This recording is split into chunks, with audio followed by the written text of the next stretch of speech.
people from Singapore, from SPH here, Singapore Press Holdings, can rest easy because I showed this chart yesterday to some of your people in new media and received an excellent answer to them. Because in my course in the United States, I generally, in the first day or two of the course, show my postgraduate students this chart of information. It's actually data from the Nielsen Company about rankings and traffic on top newspaper websites.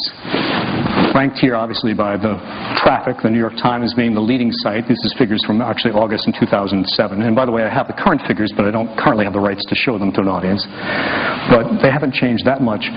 New York Times, almost 14 million unique users. 370 million web pages per month. But look at the other columns. How many web pages per visitor per month? How many visits per visitor per month? The New York Times in my country, the premier newspaper in my country, and you'll forgive me, people from the Straits Times, some people are saying it's the premier newspaper in the English language. The average user of their website visits the website 4.05 times per month. Their average user. That's once a week. That's the New York Times' average user. That average user will see 27 web pages all month long and spend only 20 minutes per month visiting that website. And the figures aren't that much different. In fact, they're actually worse for most other major U.S. newspapers, including things like the Wall Street Journal here on line number 4, where it's not that much different. 9 minutes, 55 seconds per month. And in the UK, France, Spain, large countries where there are a very large number of domestic magazines, domestic topical channels, and domestic websites, what we're finding are people don't use the general interest media as much anymore because they have so many other choices they're gravitating to. I hate to say that, but that's one of the reasons why circulation and readership, as well as radio listenership and TV viewership for general interest, the old-fashioned networks in my country and other countries in large industrial countries are seeing declines in their traffic. People are gravitating to what matches their interest and not using the general interest media anymore. When I, by the way, showed these figures yesterday to people from SPH's New Media, they said, well, our average user comes in about twice a day. And believe me, most newspapers in the world would love to have that problem. You know, here you're in good shape. You have excellent media, and you have people who are well educated and consume it very well and care about their country. But in other countries, such as my own, we have, to a large degree, the opposite problem. And this is why newspapers are failing in the United States. People are no longer using them because they have so many other choices. They're gravitating elsewhere. And in the news industry, one of the problems we've had in the past is that a press has to print the same thing for everybody at once.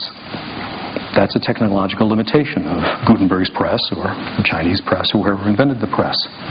And we tend to pick stories according to 2 criteria if we're in the news industry. One, we want to include all the stories the editor thinks everybody should be informed about. The scandal stories, the major political stories or taxation stories, the disaster stories. And the second criteria, primarily, is stories that have the greatest common interest. There's a story I tell and also use in my classroom that I haven't been able to use this month. In fact, I can't use it every 4 years. And that's, I'm a football fan. I don't mean American football. I mean football, or soccer as we call it in the U.S. And I subscribe to the New York Times. And the New York Times doesn't publish any stories about football unless the World Cup is on. During the other 47 months every 4 years, unless North Korea is playing South Korea, and there's a political angle to it, they don't publish football stories. They do American football, but not, as we call it in the U.S., soccer stories. Yet I'm the Reuters executive. I was their executive in New York, who one day got a call from the New York Times newsroom and said, can we buy your soccer wire? Because we want to have all these stories come in case there's something interesting. And I know that that newsroom is getting 200 to 300 soccer stories a day. But they're not using it because they have to publish the same edition to everybody in New York, and most people and most Americans are interested in baseball or basketball or golf. And so no soccer stories appear, except luckily during the World Cup right now, or at least up to last week. And I live, by the way, with a Spanish woman, and it was a good week for me. But I'm digressing. So there's a distribution problem here. Stories are existing, but they're not getting to people. For instance, in the New York City area alone, there's probably hundreds of thousands of football fans who aren't getting their stories because we're using older technologies. We're still producing content, be it broadcast or print, based on the old technologies and the old models. Stories exist, they're not getting to people. And that's a big problem. It's one of the reasons why, again, newspaper circulation is declining in my country, is because soccer fans like me aren't going to the New York Times sports section. In fact, I'm thinking of actually, dare I say it, not renewing my subscription because I'm not getting a lot of the information I want. And instead, people are using things like this. In fact, I probably should have put this slide a little while earlier on it. This is why Google is a $26 billion a year turnover company. Because people are going and finding information. So this concept of gravitation, be it in 2001 or 2010 or whatever, is reshaping. It's natural human dynamics. People are going to go and get the content they want, and that's going to change our business models, our business. And unfortunately, it's going to result in stories like this. Business models that are based upon scarce or limited distribution channels, scarcity information, no longer work, unfortunately. It's a fact of life nowadays. It's causing major turmoil in the news industries. It's why there's declines, why in many of these countries, thankfully not here yet to a degree, there's these death spirals. This is a chart, and forgive me, this is actually a PowerPoint 2003 versus 2007 version where it's kind of hard to see these numbers, but this is circulation of newspapers in my country since 1980 to 2010. It started to fall off a cliff. And that cliff came about 2004, 2005 when the majority of the American population got broadband access to the internet and was all of a sudden able to get all this information instantly, be it video, audio, or text. And in most countries, newspaper circulation started to plummet at roughly that time. I haven't looked at the Singaporean figures, but I dare say that there was certainly a downslope at that point.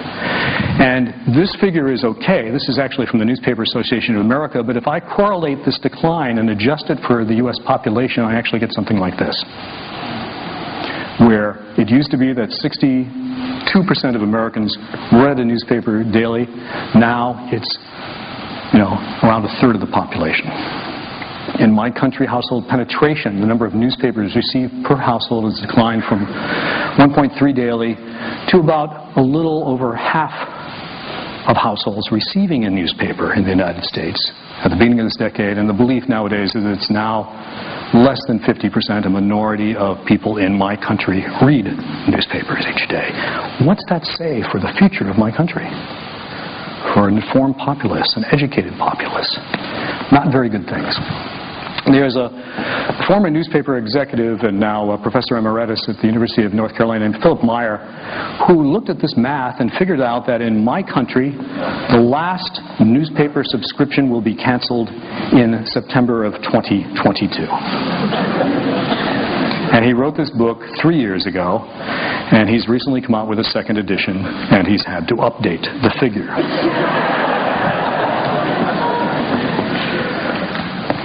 And, I get a kick out of it too, but to a degree it's a tragedy. It's a problem. We've got to find a way of being able to come up with media that will be used by people, that will give them what they want and get information to them and also make money, be sustainable.